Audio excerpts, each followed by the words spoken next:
ప్రార్థన చేసుకుందాం. స్తోత్రం దేవ, పరిశుద్ధుడా, మహోన్నతుడ, సర్వశక్తిగల దేవ, జీవగల తండ్రి, మీకు స్తోత్రముల ప్రభా. వాక్యంలోతుకు మీరు నడిపించి మీ పరిశుద్ధాత్మ యొక్క మర్మములు మాలో ఉంచి మీరు మహిమ పొందమని ఫలింపచేయమని యేసునామం నడుచున్నాం తండ్రి. ఆమేన్. హల్లెలూయా, హల్లెలూయా, హల్లెలూయా. చూడండి, ఇక్కడ ఏముందంట, అపోస్తుల కార్యము 2వ అధ్యాయంలో ఏమొచ్చిందంట వాళ్ళకి? పెంతెకోస్తను పండుగ వచ్చినప్పుడు అందరూ ఒకచోట కూడి ఉండిరి. హల్లెలూయా. మరి పాత నిబంధనలో అయితే ధర్మశాస్త్రం ఉండే కదా. కొత్త నిబంధనలో శిష్యులందరూ కూడా దేవుని మరి యేసు ప్రభువు చనిపోయి తిరిగి లేచినాక పరిశుద్ధాత్మ పొందుకున్నారంట. హల్లెలూయా కదా. ఆ పరిశుద్ధాత్మ ఎప్పుడు వచ్చిందంటే పెంతెకోస్తు పండుగ రోజు ఆ పరిశుద్ధాత్మ ఆ శిష్యులందరి మీదకి రావడం చూస్తూ ఉన్నాం మనం. హల్లెలూయా. మరి ఈరోజు ఏంటిదంట? ఈరోజు ఏం పండుగ? చాలామంది తెలియదు పండుగ ఏంటిదనేసి అనుకుంటా ఉన్నారు. ఈరోజు పెంతెకోస్తు పండుగ, అదే. హల్లెలూయా. ఆనాడు అందరు కూడా కూడుకున్నారంట కదా. శిష్యులందరూ కూడా మరి ఒక దగ్గర కూడుకొని దేవుణ్ణి పరిశుద్ధాత్మ కొరకు కనిపెడుతూ ఆరాధిస్తూ ఉన్నారంట. హల్లెలూయా. ఎందుకంటే యేసు ప్రభువు చనిపోయి తిరిగి లేచి ఆయన ఆత్మ ద్వారా మీ మధ్య ఉన్నా అని చెప్పినప్పుడు వాళ్ళు పెంతెకోస్తు పండుగ రోజు వాళ్ళు కనిపెట్టిండ్రు దేవుని పరిశుద్ధాత్మను. హల్లెలూయా. చూడండి, పాత నిబంధనలో నిర్గమకాండంలో మరి 40 రాత్రులు 40 పగుళ్ళు ఆయన 40 రోజులు అక్కడే ఉండి మరి దేవుడు వ్రాసి ఇచ్చిన ఆ శాసనములకు తీసుకొని రావడానికి 40 రోజులు అక్కడ మరి ఉన్నాడంట. ఎవరు? మోషే. హల్లెలూయా. ఎందుకంటే ఇజ్రాయేలుకు వాళ్ళకొకటి కట్టడ కావాలి, ఒక శాసనం కావాలి, ఒక ధర్మశాస్త్రం రావాలి. ఎందుకంటే ఇష్టానుసారంగా జీవించడానికి లేదు కదా. ఇష్టానుసారం అప్పుడు జీవించరు కదా. ఇప్పుడు వీళ్ళు ఐగుప్తు నుంచి వచ్చినాక ఏమి ఇచ్చారంటే వాళ్ళకు ఒక ధర్మశాస్త్రం కావాలని చెప్పేసి ఆ 40 రోజులు దేవునితో ఉండి ఇక్కడ ఆ సీనాయి కొండ మీద ఉండి ఆ ధర్మశాస్త్రాన్ని 2 రాతి పలకల మీద మరి 10 ఆజ్ఞలు రాసుకొని వస్తాడు. ఎవరు? మోషే. హల్లెలూయా. చూడండి, ఎంత కష్టం కదా. 40 రోజులు అంటే దేవునితో గడిపి మరి అక్కడ దేవుడు చెప్పిన అవన్నీ విని రాసుకొని 40 రోజులు ఎవరైనా ఉండగలుగుతారా? కానీ ఇక్కడ ఇజ్రాయెల్ ఏం చేసిండ్రు? మోషే వచ్చేసరికి ఇష్టానుసారం ఆలోచించిండ్రు కదా. ఇంకా మోషే వస్తాడా, ఇంకా రాడేమో, ఇంకా రాడు కదా, మన ఇష్టానుసారం జీవిద్దామని చెప్పి మనకు ఒక దేవుడు కావాలని చెప్పేసి మోషే రాకముందు ఏం చేశారు వీళ్ళు?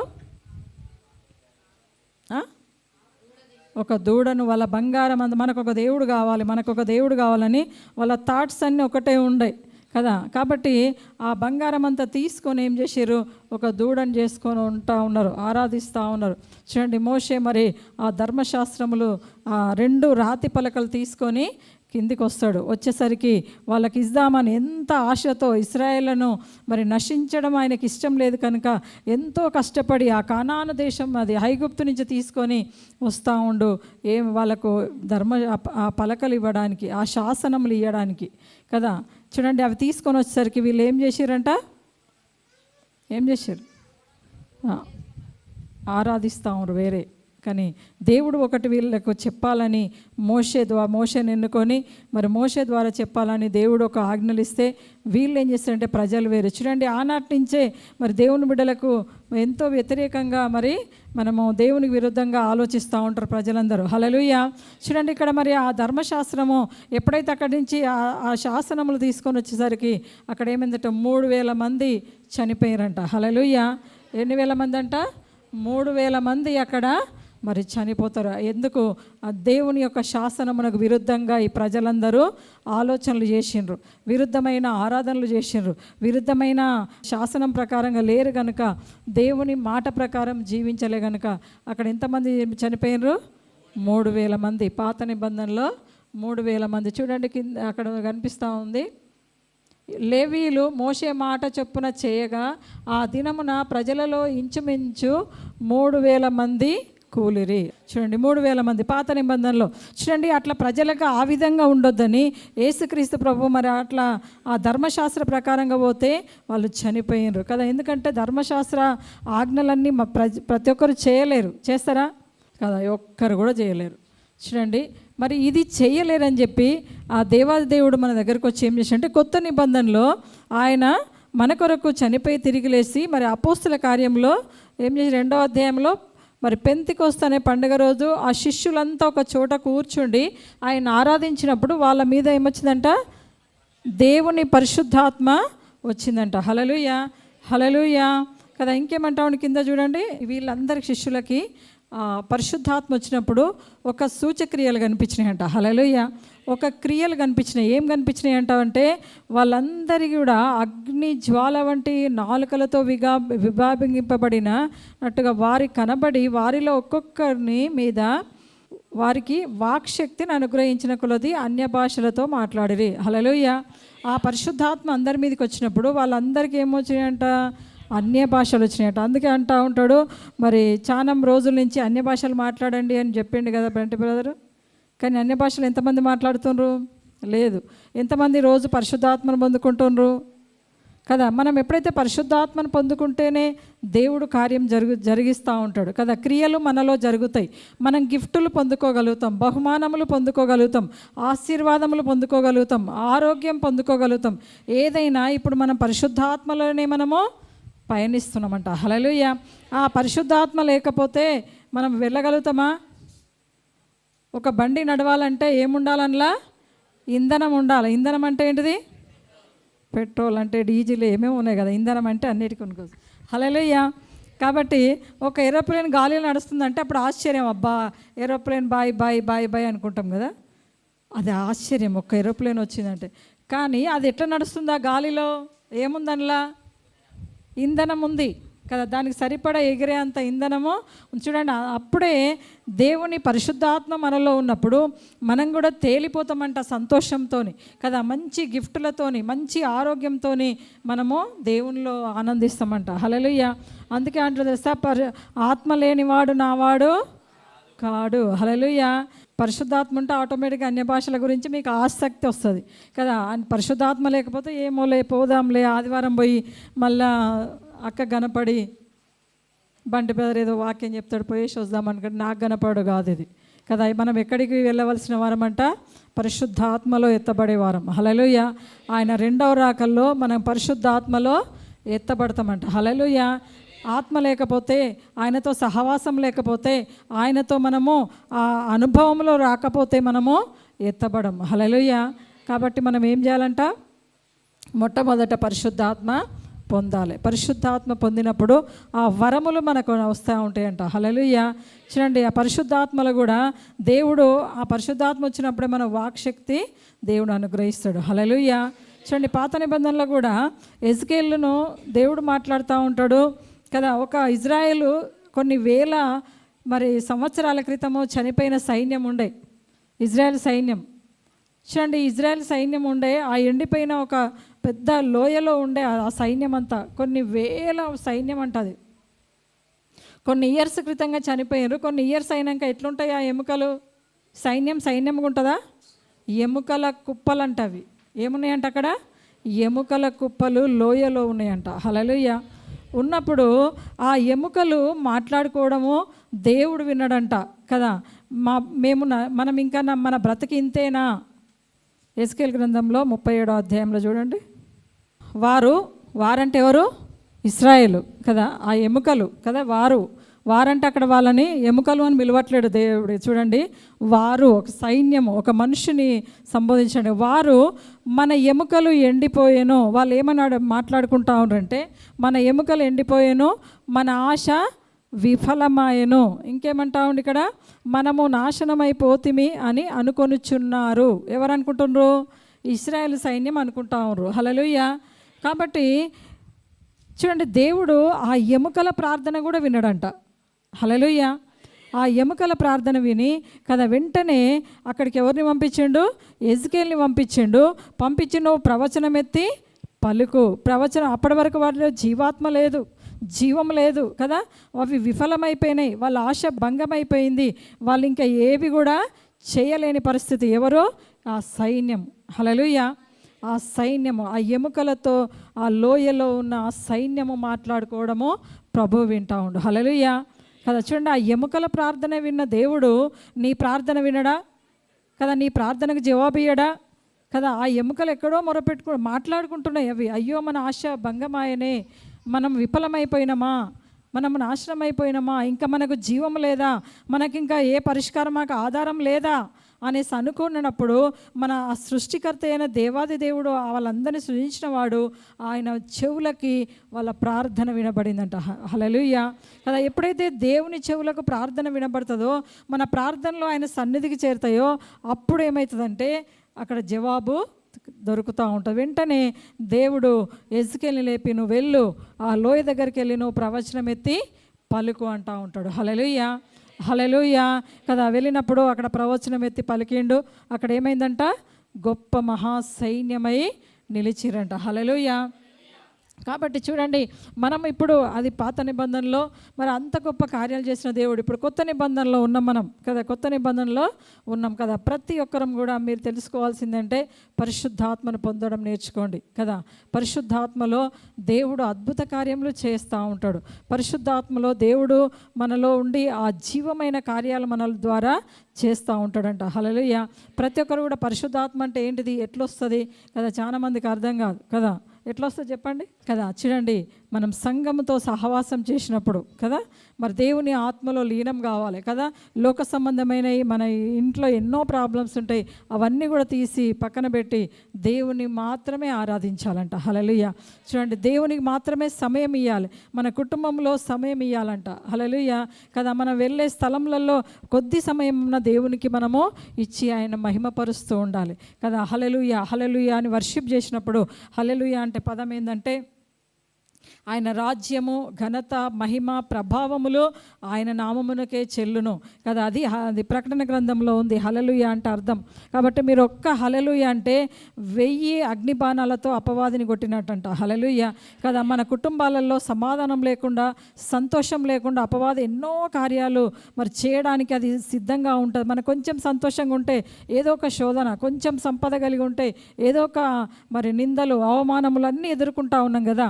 కానీ ఇవన్నీ జయించాలంటే మనం పరిశుద్ధాత్మలో ఆనందం పొందుకోవాలి. హల్లెలూయా కదా. దేవుణ్ణి స్తుతించాలి, ఆయన నామాన్ని మనము ఘనపరుస్తూ ఉండాలంట. నిత్యము ఆయన నామాన్ని ఆరాధిస్తుండాలి. ఎక్కడైతే మరి ఒక 15 నిమిషాలు, అర్ధగంటనో ఆయన స్తుతులు చెల్లిస్తూ ఉండాలి. హల్లెలూయా హల్లెలూయా అని కదా. ఆయనలో మనం లీనం కావాలంట. అందుకంటే దేవుడు అంటే తెలుసా కదా, నేను మన జీవం ఆయనలో దాచి ఉన్నదంట. ఆయన మనము వేరు కాదు, ఆయనలో మనం ఏకమై ఉన్నామంట. హల్లెలూయా. చాలామంది అంటారు ఏకమై ఉన్నామా లేదా, ఏకమై ఉన్నామా లేదా కదా. మనము పెళ్లి కుమారులకు, పెళ్లి కుమార్తెకు చెప్తూ ఉంటాం, ఏమని చెప్తాం, వాళ్ళు ఏక శరీరులు కదా.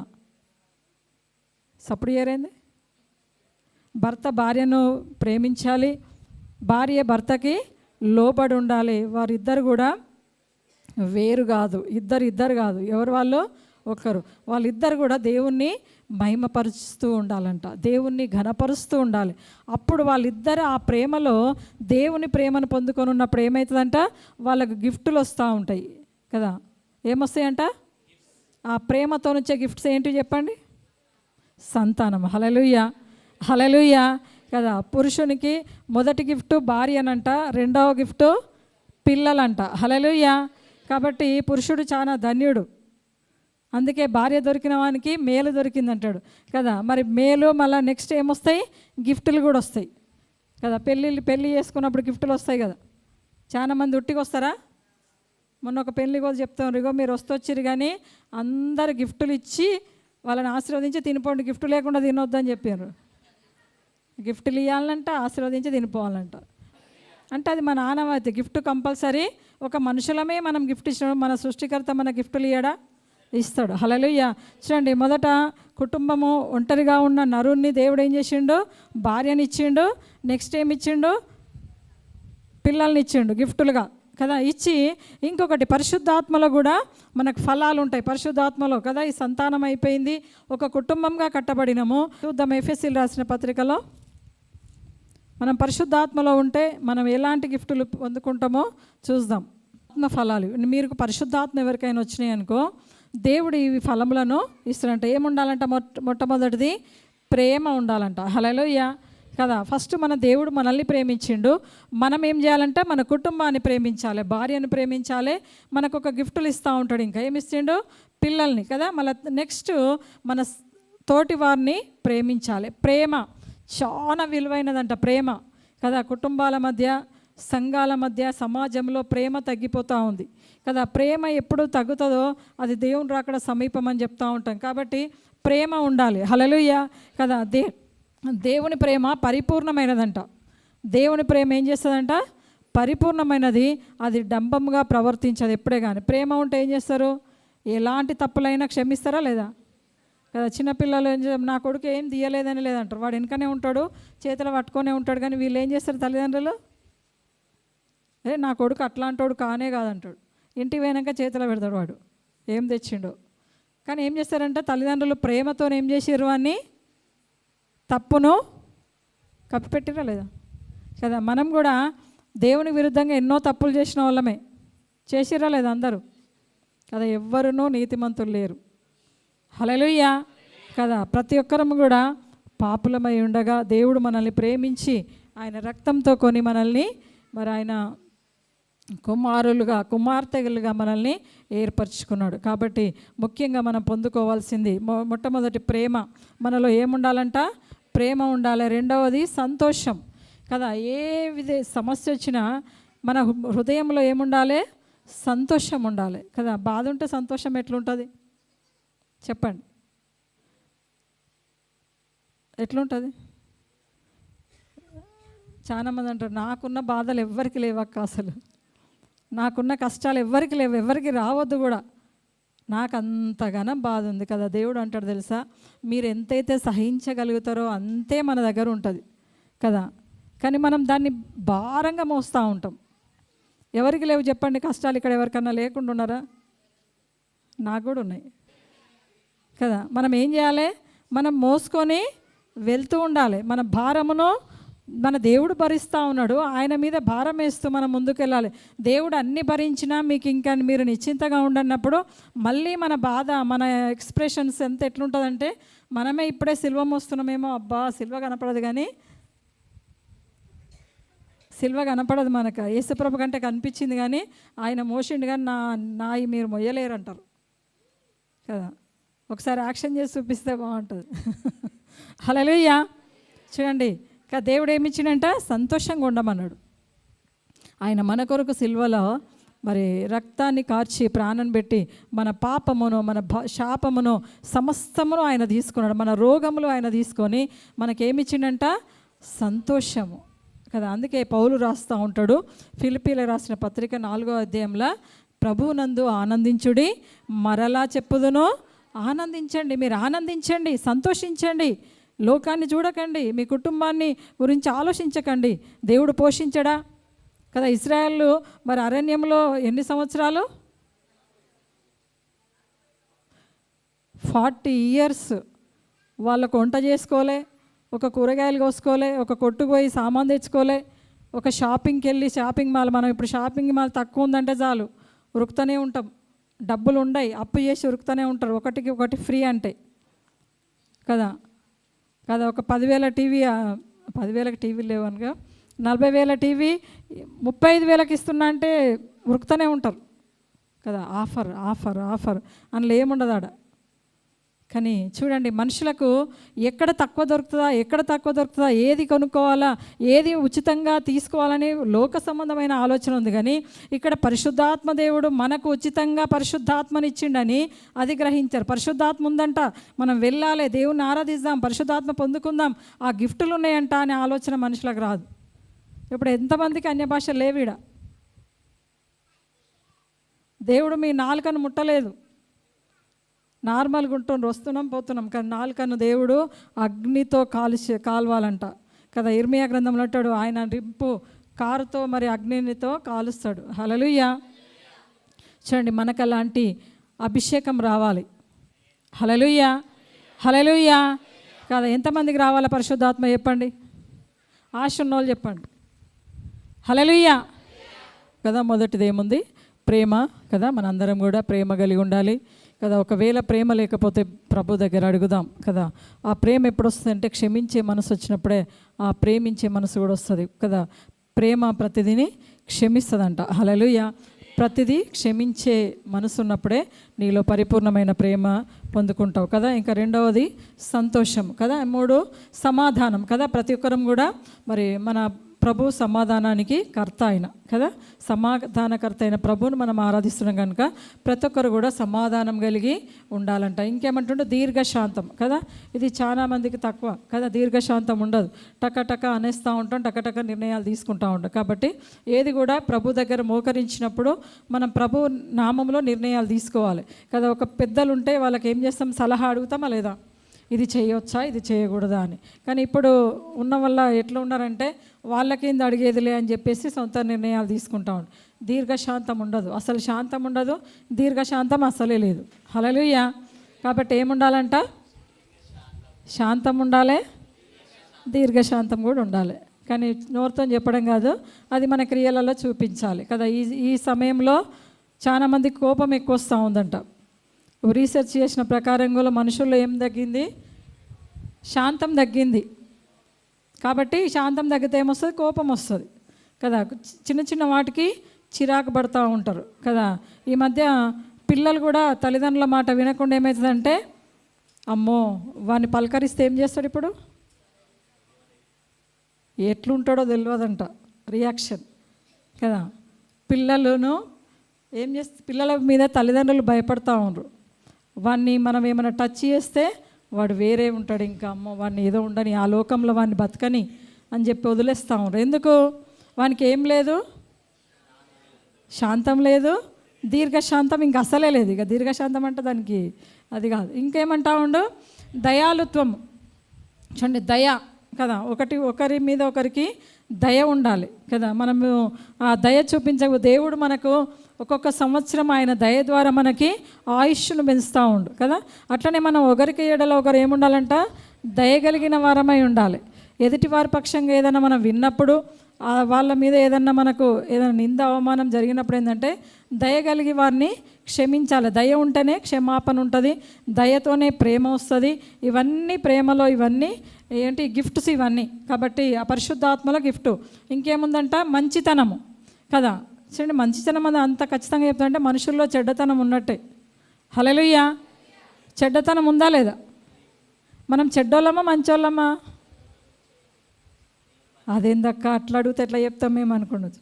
ఎవరు చెప్పండి, చెడ్డోళ్ళ మంచోళ్ళ మనుషులు. అందుకే ఆది కాండంలో దేవుడు సృజించినాక ఆదాముని మంచి చెడ్డల చెట్టును పెట్టిండట ఆడ. కానీ మనిషి ఏమనుకోండు, మంచి చెట్టును అనుకోండు, మంచి చెడ్డది అది ఆలోచన ఏమైంది, చెడ్డ ఆలోచన ఎన్నుకోవడం అంటే అపవాదికి శోధనలో పడిపోయిండు. హల్లెలూయా. ఆ పండు తినమంటే తిన్నాడు, ఆయన ఆలోచన సొంత ఆలోచన చేసిండు. చూడండి, ఎప్పుడే కానీ ఏముండాలంట, మనలో మంచితనం ఉండాలి కదా. మంచితనం ఇది కష్టమే, కానీ మనం ఏం చేయాలంటే చెక్ చేసుకోవాలి, ఇది మంచిదా చెడ్డదా, ఇది అనొచ్చా అనకూడదా. నోరు ఉంది కాబట్టి టకటక అనేస్తూ ఉంటాం. కాబట్టి తర్వాత ఏమవుతుంది, అది చెడ్డది. నీ లోపల చెడు ఉంటే, చెడు విత్తనం ఉంటే చెడు వస్తుంది కదా. మంచి విత్తనం ఉంటే మంచి విత్తనం. మీరు ఏం విత్తనం వేసుకున్నారు, అందరూ ఏడేసుకున్నారు, హృదయంలో యేసుక్రీస్తు నామం అనే విత్తనము వేసుకున్నారంట అందరూ. హల్లెలూయా. విత్తనం వేసుకోవడం అంటే యేసుక్రీస్తు నామం బ్యాప్టిజం తీసుకురా లేదా, మనందరం యేసు నామంలోనే మరి రక్షింపబడినామా లేదా. మనందరం ఎవరి సంతానం అంట, అబ్రహాం సంతానం. హల్లెలూయా కదా. అబ్రాహాము షారాకు దేవుడు ఇస్సాకునిచ్చిండు. మరి అట్లనే గలతీయుల ఇంట్లో కూడా ఉందంటే యేసు షారా విత్తనము వేసుకుందంట. హల్లెలూయా. మనం కూడా యేసుక్రీస్తు నామం అనే విత్తనం వేసుకున్నప్పుడు మనము ఫలాలు, ఇస్సాకునిచ్చింది షారా, అట్లనే మనం ఏమి ఇవ్వాలంట, ఈ ఫలాలను మనం ఇవ్వాలి. ఇంకేమైనా మంచితనము, విశ్వాసము. హల్లెలూయా. విశ్వాసం ఉండాలా లేదా, ఎందుకు ఉండాలి విశ్వాసం చెప్పండి. ఇవాళ వాక్యం వింటాం, ఈడ విన్నాం, ఇంటి పోయినాక ఏదైనా కార్యం జరగకపోతే విశ్వాసం ఉంటుందా ఆడ, మళ్ళీ సేమ్ రొటీన్ ఏదో లాగితే మళ్ళీ పోయి అక్కడికే ఆగుతా చూడు, రబ్బరా సేమ్. మళ్ళీ ఈడ విన్నంతసేపు బాగానే ఉండరు, మనం ప్రాక్టికల్గా మనం లేనప్పుడు ఏం లాభము, నీలో విశ్వాసం ఉంటే ఏ సమస్య వచ్చినా ప్రార్థనతో జయిస్తామని నిరీక్షణ ఉంటుంది మీకు. హల్లెలూయా. కాబట్టి ఏం చేస్తామంటే మనకు ఆ విశ్వాసం రావాలి. మనం ఆ ప్రేమను పొందుకోబోతున్నాం, దేవుని ఫలములు పొందుకోబోతున్నాం, దేవుని ఆశీర్వాదాలు మాకు వస్తాయి, ప్రభు రక్షకుడు నాకు తోడుగా ఉండు, నా సమస్య నేను జయించుకోగలుగుతా అనే ప్రార్థన మీరు చేసినప్పుడు మీకు విశ్వాసం వస్తుంది. నీ భక్తి నీకు విశ్వాసం ఇస్తుంది. హల్లెలూయా. భక్తి అంటే భక్తి ఎప్పుడు ఉంటుంది? భక్తి ఉంటే ప్రార్థన చేస్తే భక్తి వస్తుంది. ప్రార్థన చేయకపోతే భక్తి రాదు. పరిశుద్ధాత్మ లేకపోతే భక్తి రాదు. భక్తి రాకపోతే ప్రార్థన రాదు. ప్రార్థన రాకపోతే విశ్వాసం రాదు. ఇవన్నీ ఒకటి దానికోటి లింకులు అయి ఉంటాయి కదా. ముఖ్యంగా మనం ఏం చేయాలి? పరిశుద్ధాత్మ పొందుకోవాలి, పరిశుద్ధాత్మలో ప్రార్థన చేయాలి, అప్పుడు మనకి ఇవన్నీ వస్తాయి. ఇంకేంటంటే సాత్వికము. సాత్వికం అంటే ఏంటిది?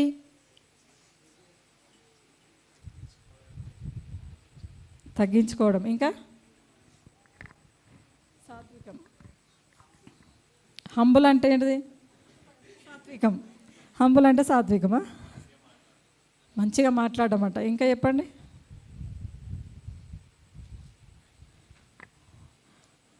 మోషేను దేవుడు సాత్వికుడు అని పిలుస్తాడు. హల్లెలూయా.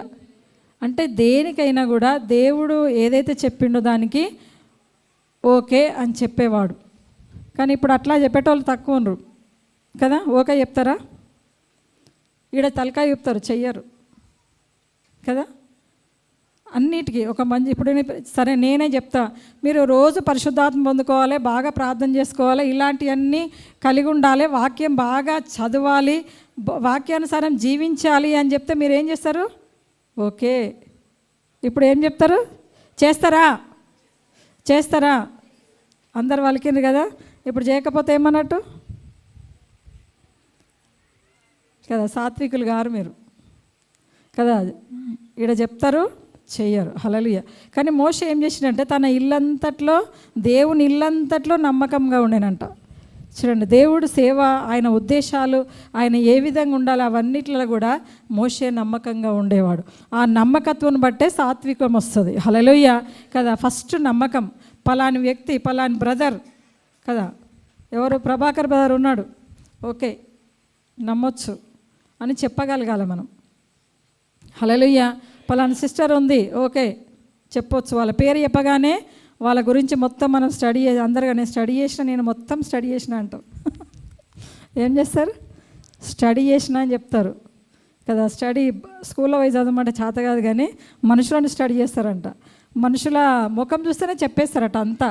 ఓ పలాని వ్యక్తి ఇది, పలాని వ్యక్తి అది, మాలది యేసుపాదం బ్రదర్ ఇట్లా, బాలయ్య బ్రదర్ ఇట్లా చెప్పేస్తారంట అట్లా. హల్లెలూయా కదా. మనల్ని స్టడీ చేసేవాడు ఉన్నాడు కదా. కాబట్టి మనం మనుషులను స్టడీ చేయనవసరం, కానీ దేవునిలో మనము సాత్వికం కలిగి ఉండాలి. ఇంకోటి ఆశా నిగ్రహం కలిగి ఉండాలి. హల్లెలూయా. ఆశా నిగ్రహం అంటే ఏంటిది? ఆశను నిగ్రహించుకోవడం కదా. కొన్ని ఆశలు ఉంటాయి. సడన్గా ఇల్లు కట్టుకోవాలనుకున్నామా, ఆ కోరిక తీరలేదు, డబ్బులు రాలేదు, లోన్ రాలేదు, కానీ ఏమవుతుంది? ఇక ఇంట్లో ఫైటింగ్ అంతా నువ్వే చేసినావు, నీ వల్లనే డబ్బులు రాలే, ఇల్లు కడదామంటే అయితలేదు, ఇదైతలే, అదైతలే, ఇదైతలే, అదైతలే అని ఇక దానికి ఇంకా 4 యాడ్ చేసి సిస్టర్స్ అయితే అరుస్తారంట అట్లా. మరి బ్రదర్స్ అరుస్తారో లేదో తెలియదు కదా. ఇల్లు కట్టుకుంటామంటే అయితలేదు అని. చూడండి, ఆశ నిగ్రహం. మనం ఒక పని కాలేదంటే మనకి ఏముండాలంట? నిగ్రహించుకునే శక్తి ఉండాలి. ఓకే, దేవుడు ఇచ్చినప్పుడు తీసుకుందాం. దేవుడు మనకు ఏదో ఒక టైంలో తప్పకుండా అనుగ్రహించడానికి ప్రభు సిద్ధంగా. ఆయన మీద విశ్వాసం ఉంటే, ఆయన మీద మనకు నమ్మకం ఉంటే మనము నిగ్రహించుకుంటాం. మన ఆశల్ని, మన కోరికల్ని, మన అన్నీ కూడా దేవునికి మహిమకరంగా అలవర్చుకుంటామంట. హల్లెలూయా. అప్పుడు ఆయన నామానికి మహిమ పోతూ ఉంటుంది. నువ్వు అనుకున్నది నీకు వెంటనే జరుగుతుంది, దేవునికి ఎట్లా మహిమ కలుగుతుంది చెప్పండి? దేవుడు ఇచ్చినప్పుడు తీసుకున్నప్పుడే ఆయనకు మహిమ కలుగుతుంది. మీరు ఆశా నిగ్రహులై ఉన్నట్టు. హల్లెలూయా. చూడండి, ఆశా నిగ్రహం. ఇవన్నీ ఫలములు కావాలంటే, మొట్టమొదట ఈ గిఫ్టులన్నీ కావాలంటే మీరు ఏమి కలిగి ఉండాలి? పరిశుద్ధాత్మలో పొందుకోవాలి. పరిశుద్ధాత్మలో ప్రార్థన చేయాలి. ఇంకా వాక్యాన్ని చదవాలంట కదా. పాత నిబంధనలు చూసినాము, సీనాయి కొండ దగ్గర ఏమైంది?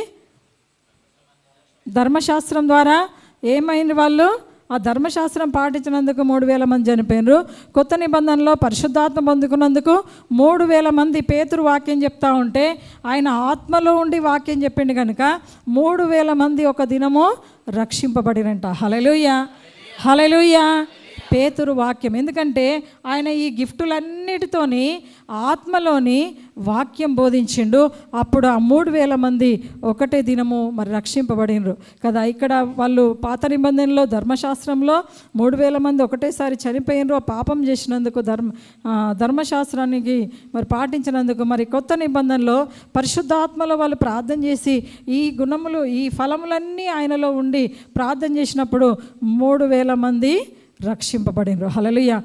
కొత్త నిబంధనకి పాత నిబంధనకి తేడా ఇది కదా. కొత్త నిబంధనలో ఆత్మలో మనం ఇవన్నీ పొందుకుంటూ ఉంటామంట, గిఫ్టులన్నీ. కాబట్టి మనం కూడా ఇప్పుడు కొత్త నిబంధనలు ఉండరా, పాత నిబంధనలు ఉండరా, పరిశుద్ధాత్మలో ఉండరా, ధర్మశాస్త్రంలో ఉండరా?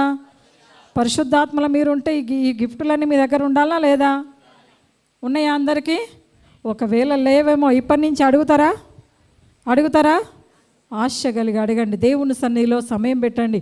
దేవుడు మీ జీవితంలో గొప్ప కార్యాలు చేయబోతూ ఉండు. కాబట్టి ఆ ఎండిపోయిన ఎముకల్లో జీవం ఇచ్చిన దేవుడు మీ కుటుంబాల్లో మీ సమస్యలలో జీవం ఇవ్వలేడా?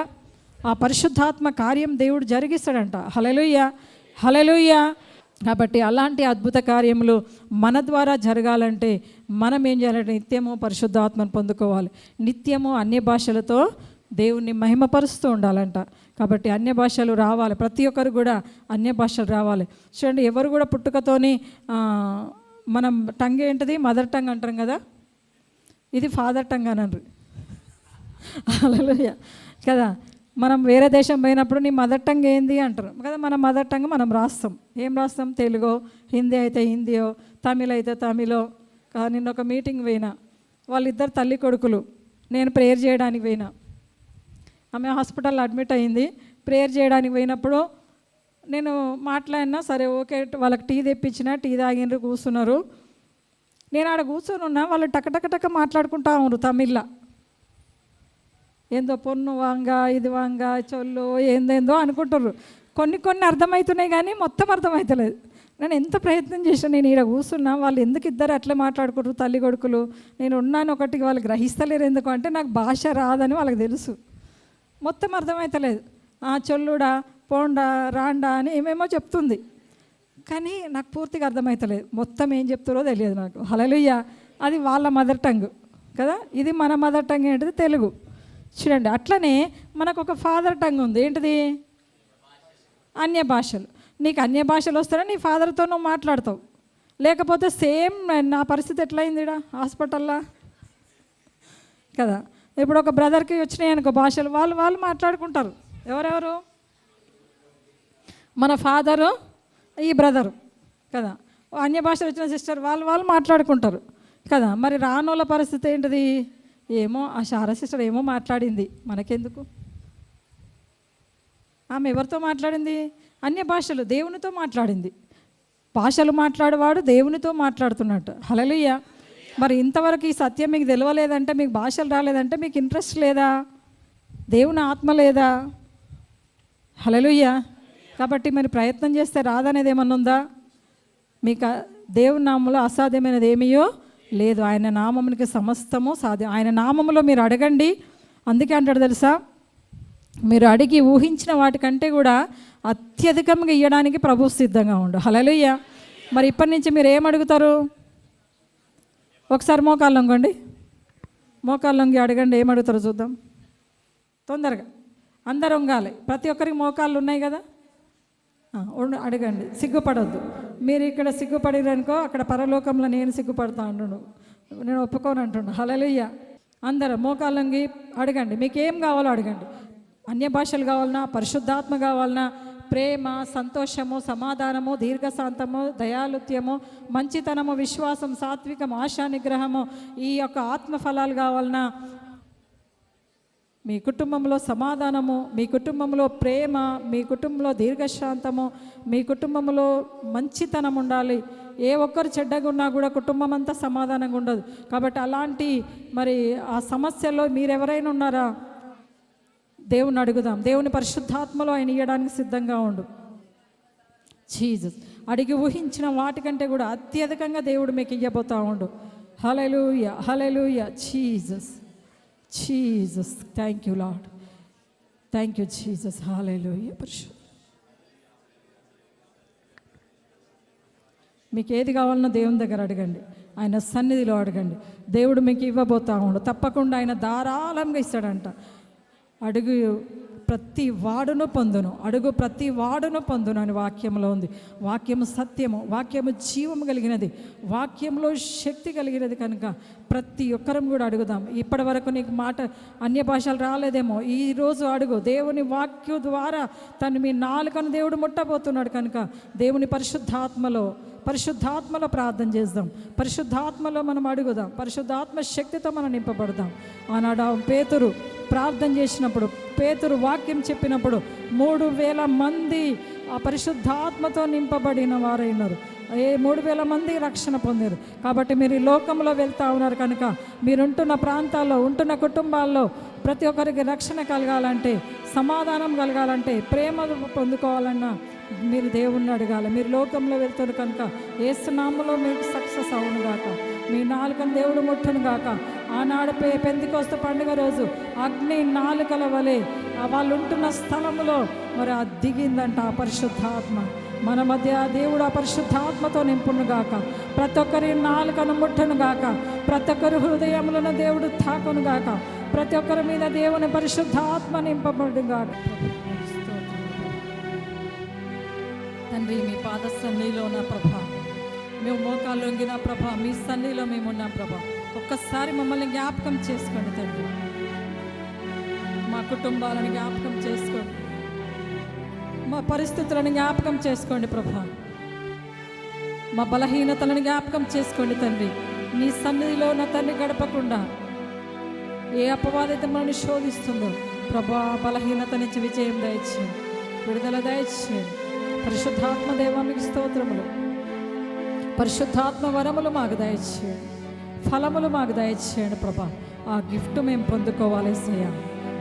నా తండ్రి, ఆ గిఫ్ట్ ప్రతి ఒక్కరికి వచ్చును గాక. ప్రతి ఒక్క నాలుక మీరు ముట్టండి ప్రభా. ప్రతి ఒక్క నోటిని మీరు తాకండి యేసు ప్రభా. నా తండ్రి, ఎవరైతే బాధలతో ఇబ్బందులతో ఒక్కసారి మీరు తాకండి ప్రభా. Thank you Jesus. మహిమా స్వరూపుడా, సర్వశక్తి గల దేవా, సర్వోన్నతుడా, దేవాది దేవా మీకు స్తోత్రములు ప్రభా. పరిశుద్ధాత్మ దేవా మీకు స్తోత్రం. Thank you Lord. Hallelujah, hallelujah, hallelujah. Thank you Lord. మీ అగ్నితో నింపండి ప్రభా. మీ పరిశుద్ధ అగ్నితో నింపండి యేసు ప్రభా. పరిశుద్ధాత్మతో నింపండి ప్రభా. మీ నామములో నా తండ్రి ప్రతి ఒక్కరూ అగ్ని జ్వాల వలె రగలాలేసు ప్రభా. నా తండ్రి, అలాంటి అగ్ని ప్రతి ఒక్కరి మీద కుమ్మరించబడును గాక. ప్రతి ఒక్కరి మీద అగ్ని కుమ్మరించబడును గాక. పరిశుద్ధాత్మలో ప్రతి ఒక్కరు ఫలించుదురు గాక. దేవను కార్యం జరిగించండి. పరిశుద్ధాత్మలో నా తండ్రి ప్రతి బిడ్డను ఫలింపచేయండి ప్రభా. నా తండ్రి, నువ్వు ఆశ్చర్యకరుడు. నా తండ్రి, ప్రతి కుటుంబంలో మీరు తోడైండండి ప్రభా. ప్రతి బలహీనతలు కొట్టివేయండి యేసు ప్రభా. ప్రతి రోగములు తీసివేయండి ప్రభా. ప్రతి సమస్యలు కొట్టివేయండి ప్రభా. ప్రతి ఒక్కరి మీద మీ ఆత్మని కుమ్మరించండి. వాటిని జయించే శక్తి దయచండి ప్రభా. ప్రతి ఒక్కరు జయించాలంటే నా ప్రభా, ఈ లోకంలో మీ పరిశుద్ధాత్మ ఉండాలి ప్రభా. ఆ పరిశుద్ధాత్మ ఇక్కడున్న ప్రతి ఒక్కరు పొందుదురుకోను గాక. ప్రతి ఒక్కరు ఏలియాలాగా వాడబడును గాక. ఎలీషాలాగా వాడబడును గాక. ఆనాడు సమయలాగా వాడబడును గాక. అపోస్తుల్లాగా వాడబడును గాక. నా తండ్రి, నువ్వు కార్యం జరిగించండి. ఆనాడు పేతురులాగా ప్రతి ఒక్కరు వాడబడును గాక. దేవ, మీరు కార్యం జరిగించండి. వాళ్ళు ఉంటున్న ప్రాంతాలను దీవించండి. వాళ్ళ కుటుంబాలను దీవించండి ప్రభా. వాళ్ళందరి మీద మీ ఆత్మను కుమ్మరించి నా ప్రభావితబడ వాక్యం నీరు కట్టి ఫలింపచేసి మీరు మహిమ పొందమని యేసు నామమున నడుచున్నాం తండ్రి. ఆమేన్. మన ప్రభువు అయిన యేసుక్రీస్తు కృప, శాంతి, సమాధానం, పరిశుద్ధాత్మ నడిపింపు, ఆత్మ ఫలములు, తండ్రి యొక్క ప్రేమ మనకి, మన కుటుంబాలకి, సంఘానికి సదాకాలం తోడైనగాక. ఆమేన్. Praise the Lord. అందరికీ ప్రైజ్ ది లార్డ్.